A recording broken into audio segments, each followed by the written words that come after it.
Estado Nacional. Desenlace electoral en los Estados Unidos está a la vuelta de la esquina. Tras una reñida contienda, Kamala Harris y Donald Trump mantienen estrecho margen.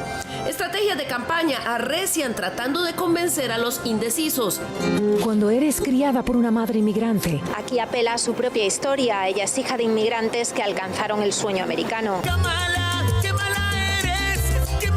Los hispanos son un grupo muy diverso y aunque la mayoría vota demócrata, Trump recorta distancias. ¿Qué implicaciones tendrá para nuestro país el eventual resultado de ese proceso electoral? Esto es Estado Nacional.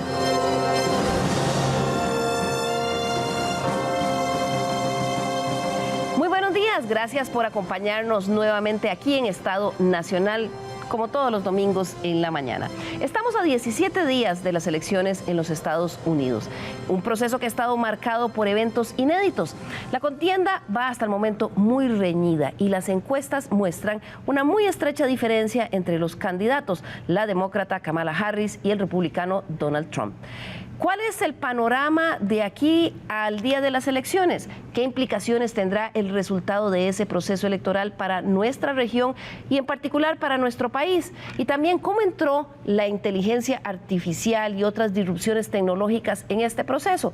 Para hablar sobre este tema nos da muchísimo gusto contar la mañana del día de hoy con el análisis de la expresidenta de la República, Laura Chinchilla Miranda, quien además de abogada es máster en políticas públicas de la Universidad de Georgetown. Ella ha sido jefa de varias misiones de observación electoral de la Organización de Estados Americanos, con quien precisamente encabezó usted la primera misión de observadores que tuvo lugar en los Estados Unidos en la campaña de 2016. Y de ella también ha presidido la Comisión Global sobre Elecciones y Democracia en la Era Digital de la Fundación Kofi Annan.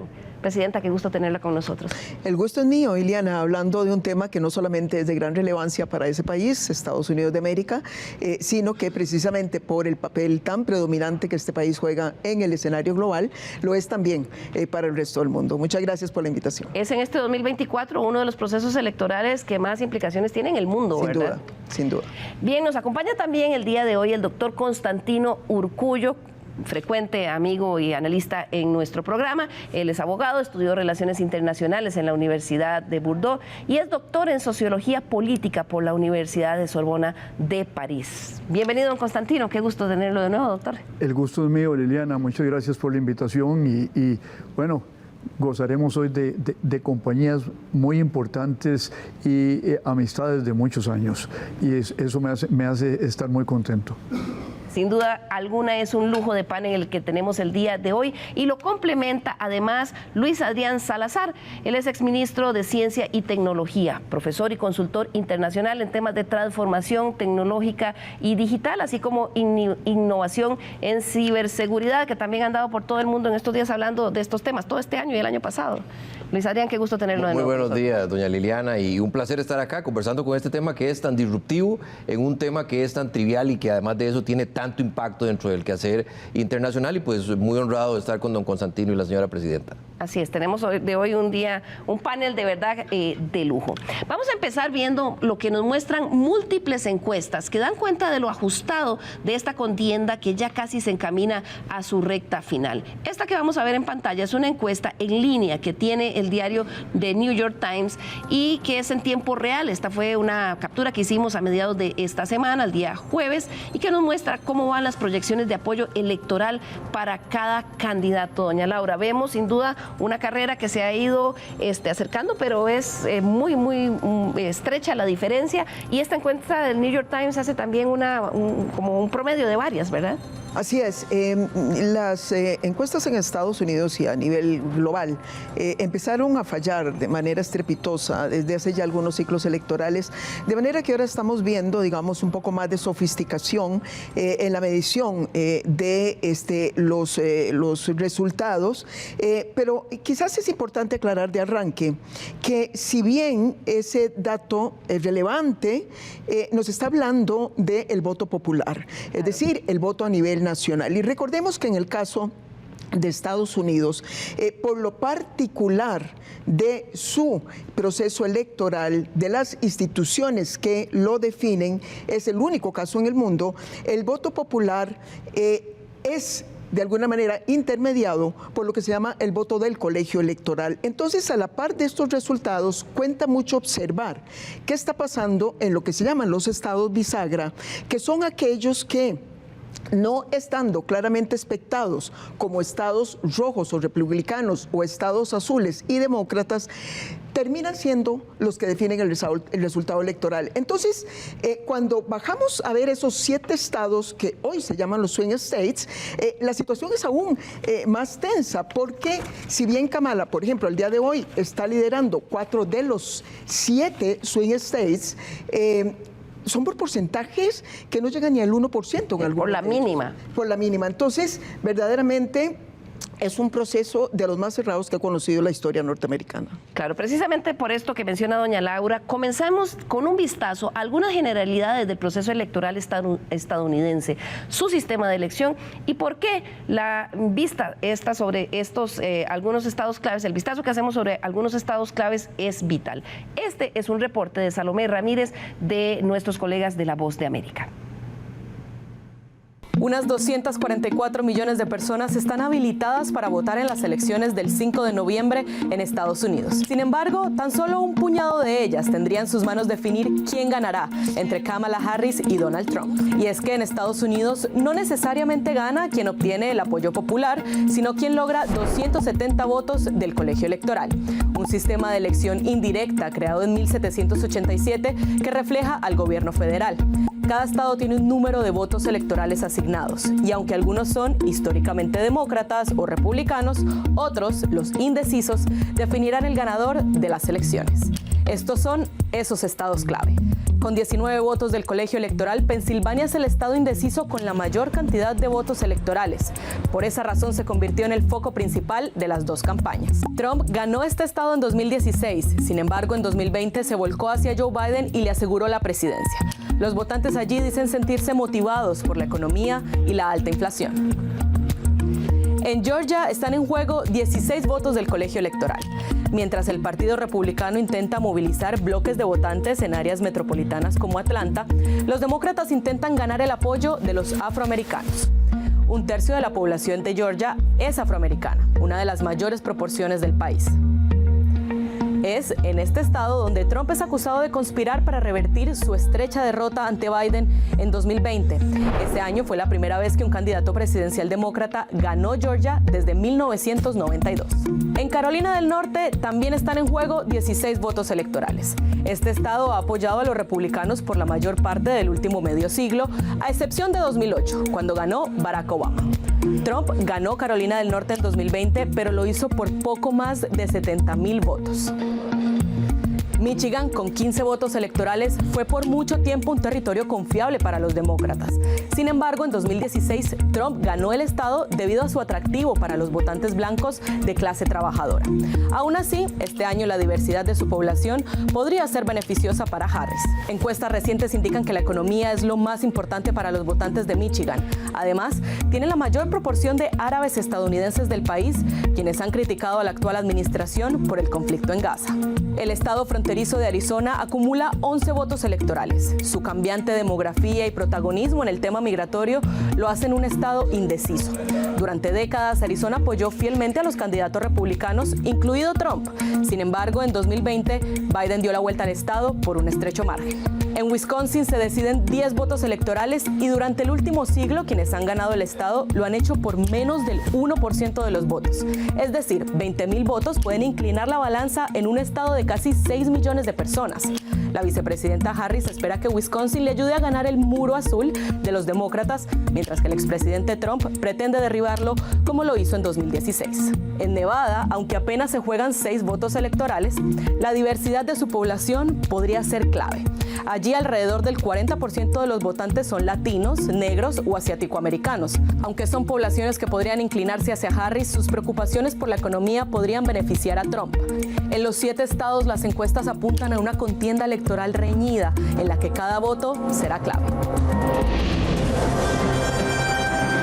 Y con ese margen tan estrecho en esos 7 estados, ¿cómo cambian las estrategias y la narrativa con la que los candidatos apelan a los electores claves para esa competencia? Este es un análisis de Cristina Olea, corresponsal en Washington de la televisión española. Los candidatos saben que la última palabra la van a tener estos 7 estados. Kamala Harris saca algo de ventaja en Arizona, Georgia y Michigan. Trump se destaca ligeramente en Nevada y Pensilvania. En Carolina del Norte y Wisconsin hay prácticamente un empate. Harris, que ya había dicho que incluiría a republicanos en su gabinete, ahora también anuncia que si es presidenta, quiere crear un consejo con demócratas y republicanos para asesorarla. En redes subraya sus diferencias con Trump. Ella, casi 2 décadas más joven, se compromete a publicar sus informes médicos. Donald Trump ataca a Kamala. Biden la odia más que a mí, dice, y sube el tono contra la inmigración. Quiere castigar con pena de muerte a los migrantes que maten a estadounidenses. En esta recta final insiste en vincular migración con crímenes violentos, aunque los datos oficiales lo desmienten. Trump promete la mayor deportación de la historia para liberar a Estados Unidos. Ambos pelean cada voto y saben que es clave convencer a los latinos.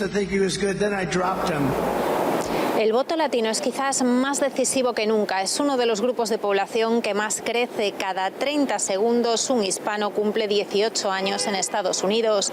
Hay unos 36 millones que pueden votar este año y son numerosos en varios estados clave, en Nevada, en Arizona, y los candidatos lo saben. Vean este anuncio de Kamala Harris. Cuando eres criada por una madre inmigrante, Aquí apela a su propia historia. Ella es hija de inmigrantes que alcanzaron el sueño americano. Y escuchen este otro anuncio de Donald Trump a ritmo de salsa. Los hispanos son un grupo muy diverso y aunque la mayoría vota demócrata, Trump recorta distancias, apelando sobre todo al bolsillo. Él critica la alta inflación que se ha vivido estos años. Los sondeos dicen que lo que más importa a los votantes latinos es la economía, seguida de la sanidad y la inmigración. Kamala Harris les recuerda que Trump insulta a los migrantes y que promete deportaciones masivas. Bien, así llegamos a estas postrimerías de la elección. Sin embargo, este ha sido un proceso inédito con muchos eventos, doña Laura, que no se habían visto. Una campaña para los demócratas que empezó con un candidato y termina con otro. Y en el caso de los republicanos, un candidato que enfrenta un juicio y es juzgado. ¿Cuán inéditos son estos eventos? Sí, sin lugar a dudas. Bueno, ya el hecho que esté una mujer con condiciones de ganar ya no lo es en Estados Unidos, ya Hillary Clinton se ha presentado, pero sí es llamativo en el sentido de que no solamente es mujer, sino también, además, de un origen étnico y racial también diferente. Y en el caso de Donald Trump, pues pareciera que ya de alguna manera se normalizó, aunque suene una cosa bárbara, ¿no? Que un país casi que normalice situaciones tan graves como a las que él ha estado sometido, con juicios en distintos aspectos, pues pareciera que ya fue absorbido por el electorado. De manera que al día de hoy pareciera que el riesgo efectivamente que tiene sobre todo Kamala es que se diluya esas ventajas que le vimos conseguir al arranque de su campaña, acentuadas con su participación en el debate, y que cuando vemos de alguna manera los comportamientos de los grupos, vemos que si bien ella ha logrado pellizcar más del voto blanco, el discurso de Trump en esta ocasión está siendo más exitoso que en el pasado frente a la población negra y a la población hispana. Algo que es particularmente preocupante es que en el caso de los independientes también Trump ha acercado la distancia frente a la situación que se vivió hace 4 años. De manera que sí, el balance es muy delicado para ambos, pero yo diría que particularmente en este momento para Kamala. Termino diciendo esto. El sesgo que mete el colegio electoral es un sesgo que tiende a beneficiar a los republicanos. De manera que, dicho en otros términos, Trump no necesita tantos votos nacionales para ganar las elecciones como sí lo necesita Kamala. De mantenerse esta diferencia de 1 a 2 apenas puntos en el voto nacional, las probabilidades que tendría Kamala, de acuerdo a los cálculos que se han hecho, de ganar las elecciones, se reducen a un porcentaje del 30 al 40%. De ahí que estos días, en cuanto a mensaje y cómo llegarle a esos grupos críticos independientes y algunos grupos que se están moviendo de manera un tanto diferente al pasado, va a ser clave. Es una guerra campal en la que están en este momento en cuanto a mensaje y cómo apelar. Don Constantino, ¿cómo va la carrera hasta este momento? Bueno, yo diría que es un empate. Un empate no sabemos porque los márgenes entre una y el otro son márgenes muy reducidos, del 1 o 2%. Faltan 18 días o 12 días, ya no recuerdo exactamente, pero podrían ocurrir acontecimientos que hicieran un cambio en las intenciones de voto. Y además hay que recordar... ¿Cómo qué? ¿Acontecimientos como cuáles? ¿O de qué tipo? O internos, pero digamos, vivimos en una situación global muy difícil en el mundo, donde hay guerras y guerras duras, donde inclusive en el sudeste de Asia ha habido confrontaciones verbales entre Taiwán y China.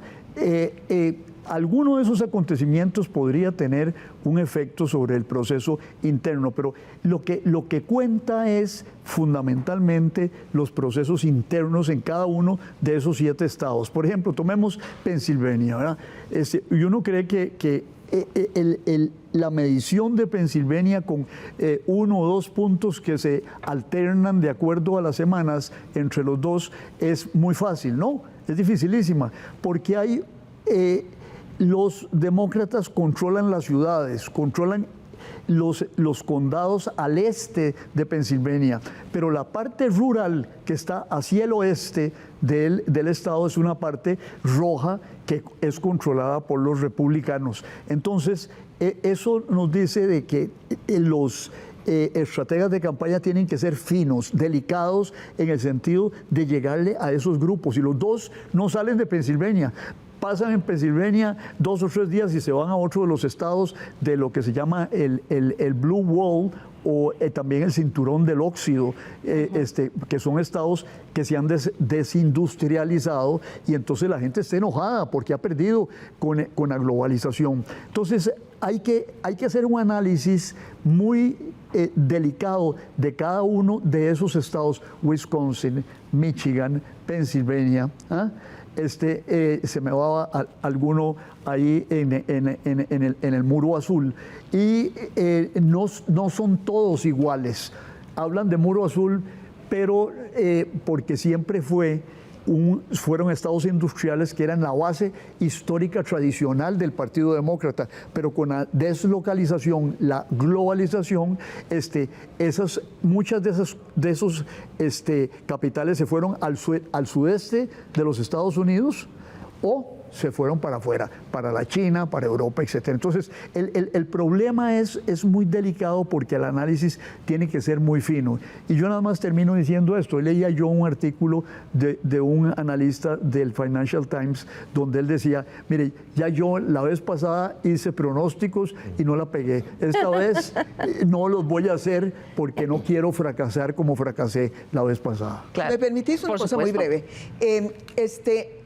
Hay algo interesante en las encuestas, y me parece que esto es uno de los grandes riesgos que corre Kamala, y es que si bien la gente le da a ella mayores niveles de favorecimiento en lo que respecta a los atributos personales frente a Trump, cuando se mide ¿a quién favorece más la gente frente a los problemas que hoy preocupan más al pueblo de los Estados Unidos de América? Le dan más bien favorecimiento a Trump, que son fundamentalmente migración y la economía. Esto pese a que la economía en Estados Unidos va relativamente bien, la inflación se ha contenido, se ha generado empleo, pero se mantiene una percepción del que el país va por un mal rumbo, y eso beneficia a Trump. Y el tema migratorio, claramente el centro de la retórica en este momento el candidato republicano es uno que le está haciendo mucho daño a la candidata demócrata. Claro, pues, Constantino, para usted, ¿cuáles son las principales debilidades de Trump y cuáles son las principales debilidades de Kamala Harris, o por lo menos las principales críticas que han enfrentado ambos? Yo fijaría en las encuestas recientes del Pew Research Center en Ann Arbor, en Michigan, que es el centro de encuestas más respetable de todos los Estados Unidos. Y va en esa línea que señala Laura, y es el tema de que en la economía la gente cree que porque Trump es empresario lo va a hacer mejor con economía. Tienen esa percepción. Tienen esa percepción. Además, y la situación no es esa. Digamos, gran parte de los problemas que heredó Joe Biden fue de un mal manejo económico que traía Trump, a pesar de ser empresario, porque no es lo mismo manejar una empresa que manejar un país. Las circunstancias son muy diferentes. Entonces, sin embargo, él goza de que la gente piensa que por ser empresario va a hacer mejor las cosas. Eso es un punto a su favor. Es un punto a su favor. El punto de la migración es un punto muy, muy conflictivo, porque hay estados en los Estados Unidos donde no tienen gran cantidad de migrantes y le tienen miedo a los migrantes.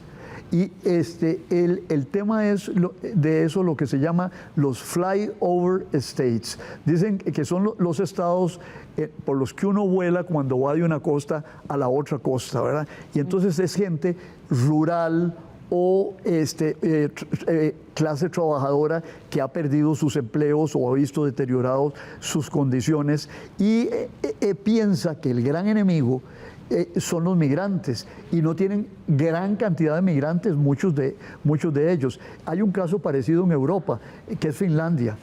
Hay un partido que triunfa en las elecciones que se llama los auténticos finlandeses, y la presencia de migrantes en Finlandia es mínima. Pero es agitar el coco, como diríamos aquí en Costa Rica, y mucha gente come eso. ¿Quiénes comen eso? Hombres blancos de edad mayor y con un grado de educación que no pasa del título de bachillerato. En cambio, la base electoral de los demócratas en este momento son mujeres, en términos generales, son mujeres, gente con jóvenes, gente con diplomas universitarios más allá de el diploma de bachillerato. Entonces, ahí lo que nosotros tenemos es que para leer esto, bueno, urbanos frente a los republicanos, que su base es básicamente rural en muchos de esos estados. Entonces, ahí tenemos una fisura, y yo diría una fractura muy importante urbano-rural, una fractura educacional. Y eso es lo que está definiendo el asunto y polariza a la sociedad de una manera significativa. Claro, frente a este proceso. Pero doña Laura, sin duda el cambio de candidato que tienen los demócratas ayudó, porque ese era un barco que se venía hundiendo con Joe Biden como candidato. No, sin duda. Es decir, efectivamente hubo un importante, no solamente un levantín desde el punto de vista, digamos, de las encuestas que así lo reflejan, sino también en el ánimo, en el deseo de los demócratas y sobre todo la base de salir a pelear algo que a partir de entonces sintieron que sí, ¿verdad? Que sí podían pelear.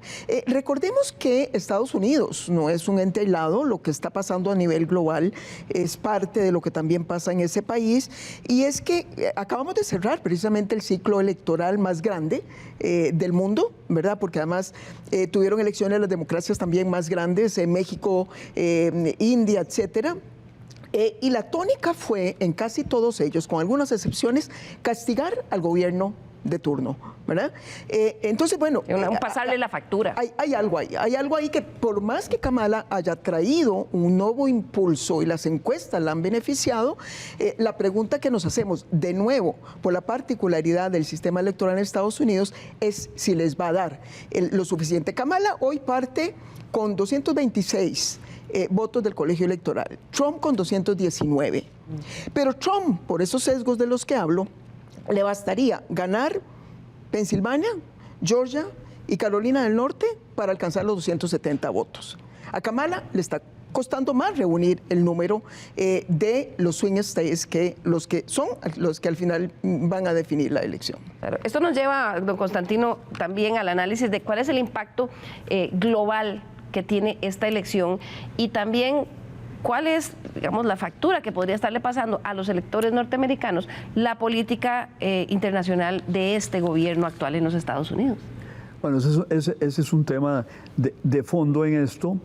Yo siento que hay que tener en cuenta un asunto. Las elecciones en términos generales se definen por asuntos internos, salvo que haya una guerra, una confrontación muy amplia, eso pasa a jugar dentro del juego electoral interno.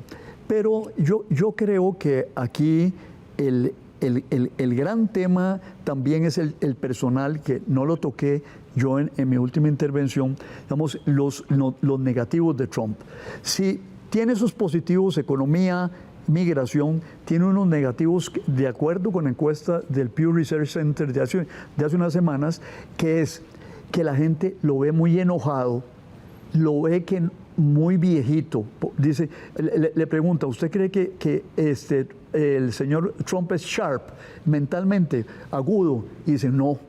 Se le invirtieron los papeles. El Partido Demócrata logró plantearse claramente que el viejito Biden dejó un espacio vacío y se lo asignaron a Donald Trump.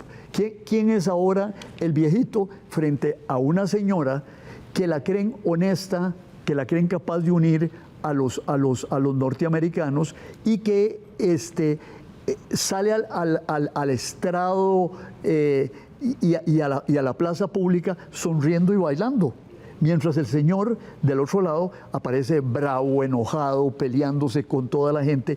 Y eso los estrategas demócratas lo han manejado de una manera extraordinaria. Fíjese usted en una foto de campaña de plaza pública.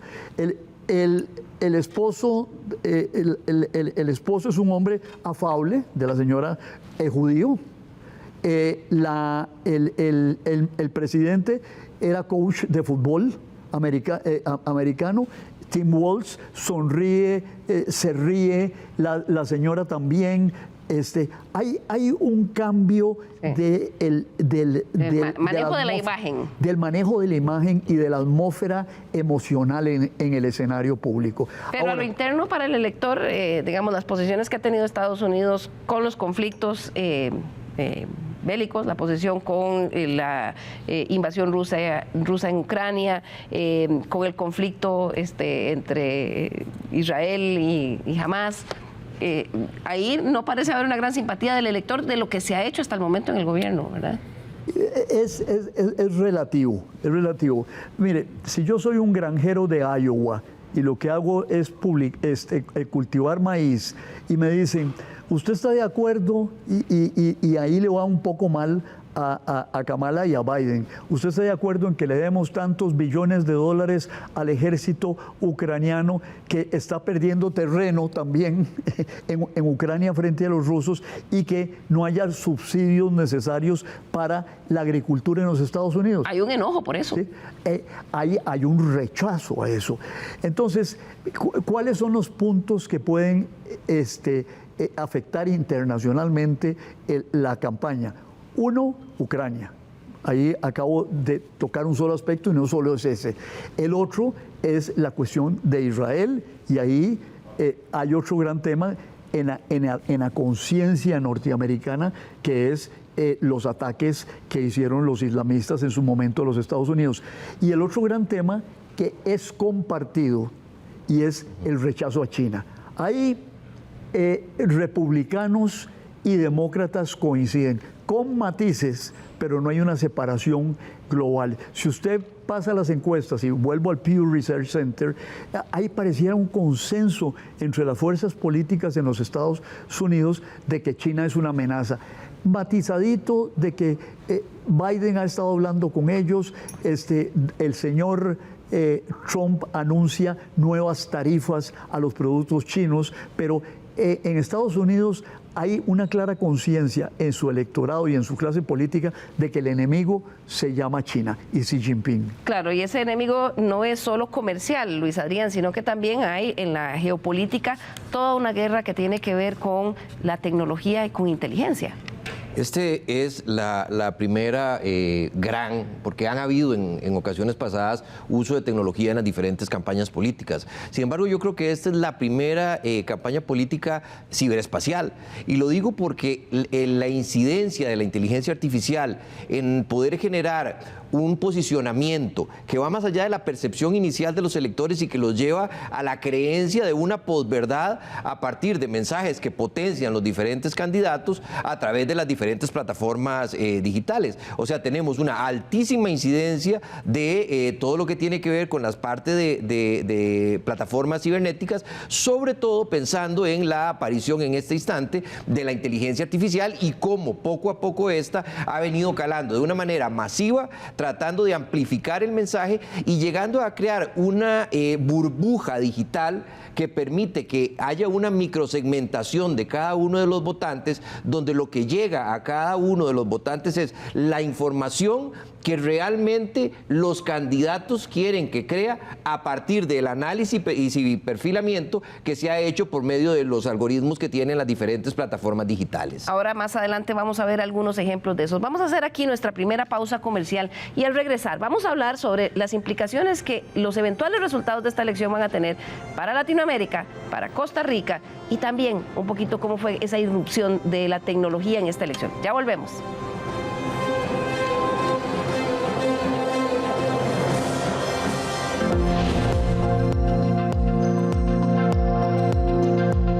Este mes se conmemoran fechas importantes para las mujeres que han luchado y continúan luchando por sobrevivir al cáncer de mama. Por ello, Unidos contra el Cáncer, la Asociación Costarricense de Oncólogos Médicos, ACOMED, y la farmacéutica Novartis han lanzado la iniciativa Notas de Vida, un libro en el que las pacientes contra el cáncer metastásico pueden escribir sobre su día a día. Este proyecto busca convertirse en una herramienta complementaria en su proceso de tratamiento y apoyo emocional. Hace unos 3 meses nos reunimos para poder lanzar algo que fuera de valor para los pacientes con cáncer metastásico e ideamos un diario en el cual el paciente tuviera tanto información científica como información que le pudiera ser útil al médico, al paciente y que también le diera un espacio al paciente para poder reflejar sus pensamientos, para que el paciente tuviera un lugar donde anotar sus vivencias,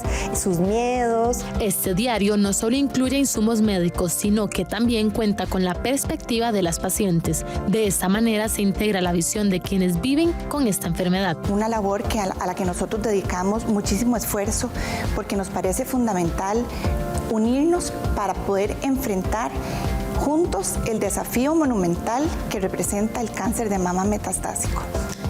Es una manera de contribuir además con los médicos tratantes y con todas esas luchadoras que todos los días tienen que estar lidiando con una enfermedad tan difícil como el cáncer de mama metastásico. Se busca que la información científica sobre el cáncer de mama metastásico permita a las pacientes resolver dudas que puedan surgir en el día a día. También pueden anotar citas, preguntas para el doctor y reflexionar, además de expresar sus pensamientos. Para mí va a ser mi diario.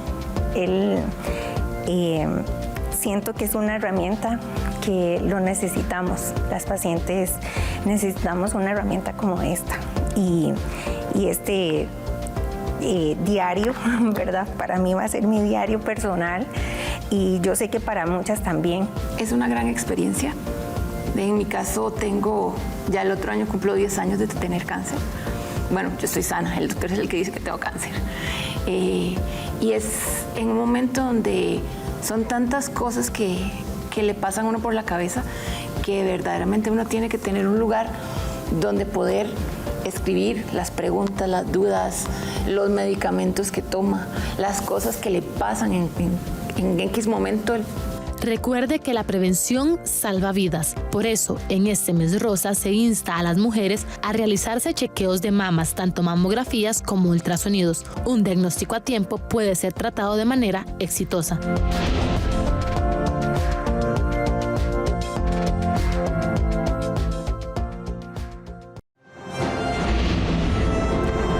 Recuerden nuestro correo l.carranza@teletica.com. Nos interesa mucho conocer sus críticas, sugerencias y comentarios acerca de nuestro programa. Y por supuesto, usted también puede enriquecer nuestra conversación a través del canal de WhatsApp de Estado Nacional, 6424-1777. Ahí tiene el código QR. Usted puede comentar y decirnos qué le parece lo que están diciendo nuestros expertos. Y recuerde que usted también puede, como ve ahí en pantalla, si después a lo largo de la semana quiere volver a ver el programa o compartirlo con alguien más, está en el canal de WhatsApp de teletica.com. Ahí unos minutos después de que termina ya lo va a tener disponible. Muchas gracias por continuar con nosotros hoy que estamos haciendo un análisis de la perspectiva que nos espera ante el resultado de la elección en los Estados Unidos. Veíamos en la primera parte cuáles han sido las características de este proceso electoral. Ahora en esta segunda parte queremos hablar un poco de cuáles son las implicaciones que va a tener para Latinoamérica y para Costa Rica el resultado, sea uno u otro el candidato ganador. El Economist Intelligence Unit, que es una unidad de negocios independiente del grupo The Economists y que se dedica a realizar informes de investigación y análisis, realizaron un análisis estadístico de vulnerabilidad de las 70 economías más cercanas a los Estados Unidos. Para eso asignaron ponderaciones más altas a indicadores de comercio y seguridad y un poco menores a indicadores que tienen que ver con migración. Y en ese análisis Costa Rica sale como una de las economías más expuestas. Vamos a ver qué dicen ahora nuestros invitados al respecto. Vamos a ver en el siguiente cuadro, el pronóstico de Intelligence Economists es que en un eventual gobierno de Donald Trump se darían cambios radicales en áreas que van desde política comercial hasta políticas de seguridad nacional, que implicarían niveles de exposición. El índice muestra que los aliados y socios de Estados Unidos son los que tienen razones para estar más preocupados. En ese gráfico que usted ve en pantalla, ellos hicieron una especie de mapa de calor y en términos generales, según ese índice, Costa Rica está como la segunda nación con un mayor nivel de exposición a el riesgo. Ahí lo vemos en el mapa de color, el más caliente, el más rojo es México y ahí en la flechita está Costa Rica. México es el número 1, seguido por Costa Rica. Y vamos a ver en el siguiente gráfico de ese índice, ellos explican el puntaje de exposición que dan a los temas de comercio y seguridad, así como inmigración, y cómo México es el país con el mayor nivel de riesgo, según esta Intelligence Unit, en caso de un eventual gobierno de Donald Trump. En segundo lugar estaría Costa Rica y en tercer lugar Alemania. Luego le siguen República Dominicana y Panamá. Esto debido a que esos países son los que tienen los vínculos comerciales, culturales y de seguridad más profundo con los Estados Unidos. Y ese mayor nivel de dependencia los expone ante eventuales cambios importantes en la dirección de la política norteamericana. Y en cuanto a seguridad, Economist Intelligence Unit señala que en el enfoque estadounidense hacia la seguridad global cambiaría bajo la administración Trump hacia una política aislacionista. Y en el indicador, Costa Rica se ubica como el más expuesto, seguido por Panamá. Esto, según este índice, debido al apoyo militar estadounidense que reciben, pero que cuentan con una defensa limitada o nula. Esos son análisis que hace de Economist, ¿verdad? Esta unidad de inteligencia, tomando solo estos factores. Me hubiera gustado también que hicieran un índice de exposición con Kamala Harris, ¿verdad? Pero ¿cómo ven ustedes eso? Y no sé, tal vez si comenzamos con las implicaciones que tiene este resultado, doña Laura, para nuestra región, Latinoamérica, México, Venezuela, Centroamérica. Bueno, es que yo creo que no en vano los mayores riesgos están asociados a una presidencia de Donald Trump más que a una presidencia de Kamala Harris, empezando porque ya en general toda la aproximación de uno y otro frente a la política exterior, frente al mundo, son muy diferentes. Kamala podría uno esperar que siga teniendo una política fundamentada en principios, en valores, entre otras cosas la preocupación por los derechos humanos, la democracia, un orden internacional basado en la ley, ¿no? En las reglas. En el caso de Donald Trump es todo lo contrario, es decir, es una política más aislacionista, es una política que Además, confronta con el multilateralismo. Recordemos que de las primeras decisiones que él tomó en su primera administración fue salirse del Acuerdo de París. Es una política absolutamente transaccional, es decir, aquí no hay valores. Yo utilizo los instrumentos que tengo como nación poderosa que soy en función de mis objetivos nacionales. De ahí que la misma política comercial esté expuesta a un gran riesgo. Ha amenazado a México, y México se compra todos los números del tablero, porque México, bueno, la define mucho la relación comercial, es el principal socio comercial de Estados Unidos, pero ya Trump ha anunciado, por ejemplo, que estaría dispuesto hasta elevar los aranceles a un 100% de los automóviles, porque está toda esta triangulación también ciertamente con China, más me imagino que también Elon Musk tratando de ejercer su influencia. Pero no solamente es el tema comercial, esperaremos una política mucho más proteccionista. Y esto a Costa Rica también, que ha apostado a los temas de comercio internacional, podría afectar, sino que también tenemos diferencias en migración, en seguridad y algo que no se menciona ahí, pero que es muy importante para nosotros, que es democracia. En migración, las dos van a tener políticas restrictivas, pero el tono estigmatizador de Trump tiene un riesgo muy grande, así como las expulsiones masivas que anuncia desde el punto de vista del impacto en las remesas de algunos de estos países. No en Costa Rica, pero sí en México, El Salvador, Honduras, Guatemala, etcétera. El Triángulo Norte. Exacto. En materia de seguridad, el crimen organizado se ha convertido en una amenaza hemisférica. Yo esperaría de Kamala un análisis o una aproximación mucho más balanceada al manejo del problema, entre ellos tratando temas que tienen que ver con causas estructurales. En el caso de Trump, ha amenazado con envío de tropas a México, ha amenazado con bombardear los laboratorios de fentanilo. Y finalmente el tema de democracia, porque si algo impacta de los fenómenos que tienen lugar en ese país al resto del mundo y particularmente América Latina, son los procesos electorales.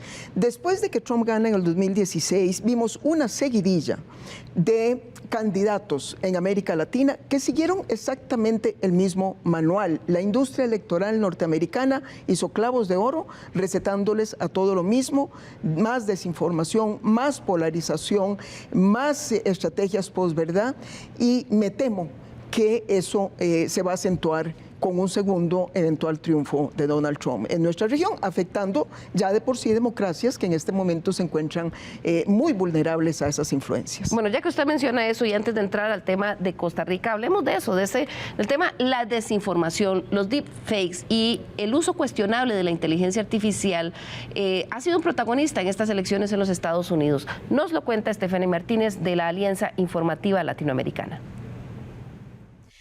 Desde el auge de la inteligencia artificial han surgido varios casos controvertidos relacionados con fotos y videos generados por esta tecnología, incluyendo los deepfakes. Esta vez fue el empresario y dueño de la red social X, Elon Musk, el que generó controversia al compartir esta foto de la vicepresidenta de Estados Unidos y candidata a las elecciones presidenciales por el Partido Demócrata, Kamala Harris. La imagen fue generada con inteligencia artificial y el chatbot responsable de crearla se llama Grok, la última versión de la inteligencia artificial de X. Pero ¿cómo este chatbot está generando polémica en las elecciones de Estados Unidos? Grok ha generado preocupación por su capacidad para producir desinformación, especialmente en momentos críticos como las elecciones presidenciales en Estados Unidos. xAI, la empresa de Elon Musk, lanzó en agosto de 2024 la última versión de Grok, que permite a los usuarios crear imágenes hiperrealistas a partir de texto con una flexibilidad sin precedentes. Lo alarmante es su bajo nivel de censura, lo que ha disparado su uso para crear imágenes como esta o videos como este. Y es que a pesar de estar etiquetados o descritos en algunos casos como contenidos creados por IA, este tipo de contenido falso puede confundir y manipular a los votantes, especialmente durante el periodo de elecciones presidenciales. El Foro Económico Mundial hace un informe anual de riesgos para la sociedad, ¿no? Y los deepfakes y la desinformación están en los primeros puestos de riesgos de socavamiento de la democracia, de erosión de la democracia. La IA puede hacer que la desinformación se propague a una velocidad y a una escala sin precedentes. Por lo tanto, no hablar con las plataformas o las plataformas recortando cualquier autorregulación sobre el uso potencial de la IA significa que podría haber una tormenta perfecta de desinformación en 2024. Por su parte, la Agencia de Seguridad de Infraestructura y Ciberseguridad, encargada de supervisar la seguridad electoral en Estados Unidos, dijo que la inteligencia artificial generativa no va a introducir nuevas amenazas en este ciclo electoral y que lo que se está viendo es consistente con lo que esperaban ver. Tras advertencias e investigaciones, X ha comenzado a implementar restricciones adicionales en Grok. Sin embargo, la efectividad de estas medidas aún es incierta, ya que imágenes de figuras políticas continúan circulando sin censura. Luis Adrián es sin duda otro protagonista en este proceso electoral. Bueno, lo hemos visto en todos los procesos electorales, casi en todo el mundo de Latinoamérica, pero en este en particular. La nota que escuchábamos anteriormente hablaba de que el Foro Económico Mundial en su mapa de riesgos pone a la desinformación en primer lugar, pero en tercer lugar está la polarización.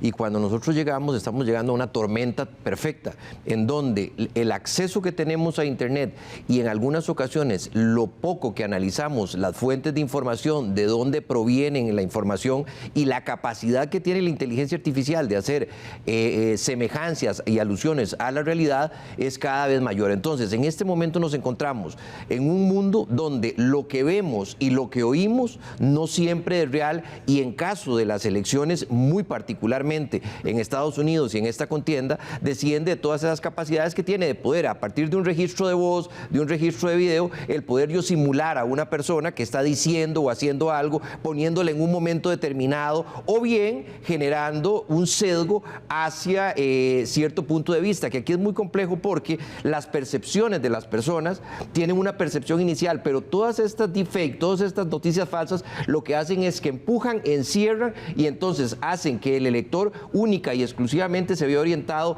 hacia dónde me llevan las redes sociales, teniendo en consideración algo, y es que la capacidad de análisis, de conocimiento de cada uno de los electores es absolutamente precisa. O sea, sabemos los gustos, las preferencias, qué nos cae bien, qué nos cae mal, y eso hace que los mensajes que se emitan, pues evidentemente calen muy en lo profundo de nosotros. Y teniendo en cuenta que al final del día esto tiene que darse a través de una ciberbatalla donde deben de haber muchísimas personas, muchísimos equipos, porque la amplificación, la rapidez y el alcance es sin precedentes y evidentemente pues está absolutamente segmentado hacia cada uno de nosotros en particular. Lo otro, Luis Adrián, es que cada proceso electoral, además, los desarrollos tecnológicos van empeorando el panorama, ¿verdad? Recuerdo Cambridge Analytica, pero ahora tenemos inteligencia artificial y cada vez son más desarrolladas estas herramientas de desinformación electoral desde el punto de vista tecnológico.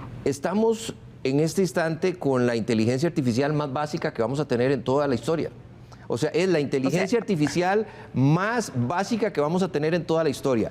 O sea, que esto se pone peor. Esto va a ir en un proceso evolutivo en donde claramente aquí se debe de tomar todas las decisiones. Y ojo que para Costa Rica es un llamado de atención de cómo enseñarle a las personas a que seamos lo suficientemente críticos con la información que recibimos, con el contenido que consumimos y cómo tomamos decisiones. Porque en esta elección se juega no solamente quién gane o quién pierda, no, para Costa Rica se juega una incertidumbre del desarrollo tecnológico y del desarrollo país. La tecnología cada vez es más transversal en los campos económicos, políticos, sociales, y el ciberespacio es en este momento un campo de batalla donde las superpotencias, llámese Estados Unidos y Rusia, pues decantan una guerra por consolidar el poder, básicamente por la capacidad de producción, de desarrollo que tiene esto a nivel comercial y económico en las áreas de ciberseguridad, en las áreas de inteligencia artificial, en las áreas de semiconductores, y pues evidentemente esto hace, y 5G, ¿verdad? Que es dijiste Estados Unidos y Rusia, pero faltó China ahí. Sí, no, y Costa Rica tiene una particularidad, y yo creo que esta elección define mucho y puede ser muy crítica en un tema. Desde el punto de vista de seguridad física, militar, de capacidad naval o de ejército, nosotros no tenemos. Pero nosotros estamos en medio de dos países que son comandados por criminales, delincuentes, dictadores, como lo es Maduro y como lo es Daniel Ortega. Entonces, desde el punto de vista cibernético, nosotros debemos de generar toda la capacidad de apoyo con diferentes países, amigos, porque ya vimos lo que es un ataque directo a nuestra institucionalidad, como cuando se vio el ataque con la Caja Costarricense del Seguro Social o como Hacienda. Entonces, si bien es cierto, desde el punto de vista de seguridad física, no existe una posibilidad de que Costa Rica, pues con su ejército apoyo, genere diferencia. Desde el punto de vista cibernético, nosotros jugamos un papel trascendental por la posición geográfica que tenemos y la geopolítica en Internet que en este momento se juega. Claro, doña Laura, usted nos comentaba al inicio que usted fue observadora, formó la primera parte de la primera misión de observadores de la OEA en unas elecciones en los Estados Unidos, en el 2016, donde se empezaba a ver esta irrupción. Y luego va usted también como observadora a unas elecciones en Brasil, y el problema de esto es que las armas que se perfeccionan en el proceso norteamericano son un manual después.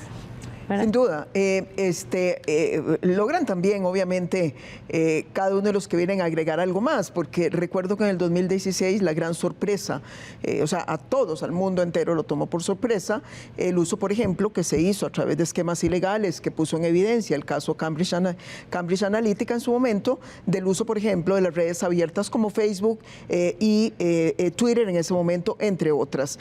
Pero nos fuimos 2 años después, en el 18, a las elecciones en Brasil, cuando gana Bolsonaro, y íbamos preparados ya porque el manual efectivamente que seguía Bolsonaro, la campaña era muy apegado al manual trumpista, pero nos llevamos la sorpresa de que ahí utilizaron más que las redes abiertas, las redes encriptadas, y entonces se convirtió el manejo de WhatsApp para evitar esos fenómenos de manipulación en todo un desafío. A mí me parece, sin embargo, que de los peores efectos que tiene este uso malicioso que se ha hecho de las redes sociales con, insisto, la colaboración de la industria electoral, a la cual hay que ponerle altísimas regulaciones, y no lo estamos haciendo por parte de las grandes democracias, es que dejan cicatrices terriblemente difíciles de cerrar en sus propias democracias. Los niveles de desconfianza que hoy los estadounidenses tienen sobre su sistema electoral y que los brasileños tienen sobre su urna electrónica son comparables y son sumamente altos, y eso fueron cambiados fundamentalmente por esas campañas de desinformación en redes sociales. Claro. Se nos está acabando el tiempo, don Constantino, y se nos quedaba el tema. Implicaciones para Costa Rica de este proceso, de los resultados de este proceso. Para Costa Rica y para Centroamérica en general. Y lo curioso de todo esto es que compartimos el lugar con México. Ahora, ¿cuál es el problema de México? Que a México le van a subir los aranceles. Le van a subir los aranceles no solo sobre los carros eléctricos, sino que Trump está planteando subirle los aranceles sobre todas las exportaciones. Y bueno, Costa Rica entra en ese espacio de ser afectado por los aranceles. Probablemente por eso la gente del Economist Intelligence Unit nos incluyó ahí. Desde el punto de vista del comercio, nosotros que nuestro principal rubro de exportaciones son los equipos médicos y van a los Estados Unidos, claro, eso nos va a afectar. Y los que se han hecho muchas ilusiones con el nearshoring, o sea, traerse inversiones de China y de otros países y colocarlas aquí en Centroamérica o en México, pues esto los va a afectar de una manera significativa. No todo es color de rosa. El otro tema es la seguridad y el narcotráfico. Y bueno, vivimos una crisis de seguridad en este país y lo hemos visto en los últimos días con el tema de los guardacostas y del tránsito de la droga a través del país, del sur a Limón, de Limón a Rotterdam. Eso es un tema. ¿Cómo lo va a enfrentar los dos gobiernos? Yo creo que ahí no va a haber cambios muy significativos porque no se han dado en este momento. Vino aquí la generala Richardson y hizo advertencias y más bien las cosas se han descompuesto. Y después el otro gran tema ha sido Huawei. Es decir, Costa Rica tenía una dependencia con Huawei. Los norteamericanos le dijeron al señor, lo mandaron a llamar rápidamente al señor presidente, y el señor presidente emitió un decreto donde Huawei entra en problemas en Costa Rica, y los chinos protestan este tema. Ahora, el tema de Costa Rica y de México son temas diferentes a los del resto de América del Sur. Centroamérica y México tienen una problemática especial, que es narcotráfico, migrantes y el tema de las tarifas. Los otros países están más aislados de esa temática, y está el tema de la democracia, que es Nicaragua, Venezuela y Cuba. Y ahí va a haber problemas que el mismo Trump no lo logró resolver en Venezuela. Por más que Pompeo anunció que Guaidó era el presidente de Venezuela, y no lo lograron resolver. Pero ese es un tema contencioso, y es un tema que la administración Biden lo ha querido resolver quitándole sanciones, y le quitaron sanciones, y igualmente se robó las elecciones. Entonces yo creo que ahí la política norteamericana es débil hacia la región, a pesar de que es una región clave para ellos por proximidad geográfica y por integración económica y social. Claro, voy a tomar ese como su cierre, don Constantino. Luis Adrián, un cierre final de perspectiva de esta elección. Mire, yo creo que esta elección marca un hito y un punto disruptivo donde la inteligencia artificial juega un papel preponderante, pero juega un papel preponderante en la medida en que nosotros no tomemos las cartas para poder informarnos de una manera adecuada, para poder comentar varias fuentes de información, para no dejarnos llevar, para no replicar noticias falsas, y sobre todo pensando en que las decisiones que tomemos deben ir apegadas a criterios técnicos, a criterios oficiales, y evitando que la inteligencia artificial y esto nos influya de una manera de que afecte la democracia, que afecte al país, y sobre todo que afecte a las personas, posicionando la posverdad y no la realidad que debemos afrontar. Análisis final, doña Laura. Bueno, yo diría que nos tiene que preocupar bastante, nos tenemos que interesar muchísimo en este proceso. Las secuelas de este proceso no van a ser las mejores, dado que hay una combinación de resultados muy ajustados, en consecuencia muy disputados, con altos niveles de polarización, y además ha sido el proceso electoral más violento que se recuerde en muchos años. Hubo un atentado contra uno de los candidatos. De manera que, ¿qué es lo que podemos esperar? Yo diría que van a ser 2 larguísimos meses entre la votación y el 6 de enero, que es cuando el Congreso tiene ya que ratificar el triunfo del candidato ganador. Y en esos 2 meses, yo creo que desgraciadamente vamos a ver mucha agitación, mucho litigio. Ya a estas alturas hay una gran cantidad de casos ante los... Recordemos que empezaron a votar ya hace más de mes y medio en algunos estados, empezando por Pensilvania. Entonces, va a ser un ambiente en donde además me temo que una buena porción de los votantes van a desconocer los resultados y en consecuencia a no legitimar lo que ha sucedido en estas votaciones. Y finalmente, Ileana, a nadie le sirve que la más poderosa democracia del mundo sea una democracia caótica, dividida, polarizada y, digamos, víctima de mucha agitación.